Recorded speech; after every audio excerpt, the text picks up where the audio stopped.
ನಿನ್ನೆ ದಿನ ನೀವು ನೋಡಿರಬಹುದು ಒಂದಷ್ಟು ಟಿವಿ ಮಾಧ್ಯಮಗಳಲ್ಲಿ ಎಷ್ಟೋ 117 ಕೋಟಿ GPDA ಇಂದ ಹಣ ಈಗಾಗಲೇ ತಗೊಂಡ್ಬಿಟ್ಟಿದ್ದಾರೆ ರೈತರು ಅಂತ.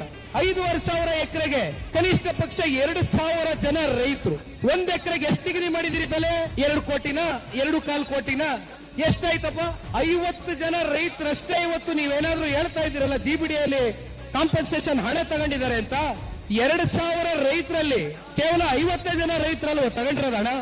ಮಿಕ್ಕಂತವ್ರು ತಗೊಂಡಿದಾರ? ಆಯ್ತು, ನೀವು ಇವತ್ತು ಹಣ ಕೊಡ್ತೀರಿ ಅನ್ನೋದಾದ್ರೆ ಎಕರೆಗೆ 2 ಕೋಟಿ ನೀವೇ ನಿಗದಿ ಮಾಡಿದ್ದೀರಿ. ನಿಮ್ಮ ಖಾತೆಯಲ್ಲಿ ದುಡ್ಡಿದೆಯಾ? 5,500 ಎಕರೆಗೆ 11,000 ಕೋಟಿ ಇವತ್ತು ನಿಮ್ಮಲ್ಲಿ ದುಡ್ಡಿರ್ಬೇಕು ನಿಮ್ಮ ಖಾತೆನಲ್ಲಿ. ತೋರಿಸಿ ದಯವಿಟ್ಟು ಅದನ್ನ, ಬಹಿರಂಗ ಪಡಿಸಿ ಅದನ್ನ. ಆಗುತ್ತಾ ನಿಮ್ಮ ಕೈಲಿ, ಸರ್ಕಾರದ ಕೈಲಿ? ದಯಮಾಡಿ ನಾನು ಕೊನೆಯದಾಗಿ ಹೇಳ್ತಕ್ಕಂಥದ್ದಿಷ್ಟೇ, ಕೊನೆಯ ಉಸಿರಿರೋವರೆಗೂ ಕೂಡ ಸನ್ಮಾನ್ಯ ದೇವೇಗೌಡರ ಸಾಹೇಬರ ಕುಟುಂಬ ರೈತರ ಜೊತೆಯಲ್ಲಿ ಅತ್ಯಂತ ಬಿಗಿಯಾಗಿ ನಿಲ್ತೇವೆ.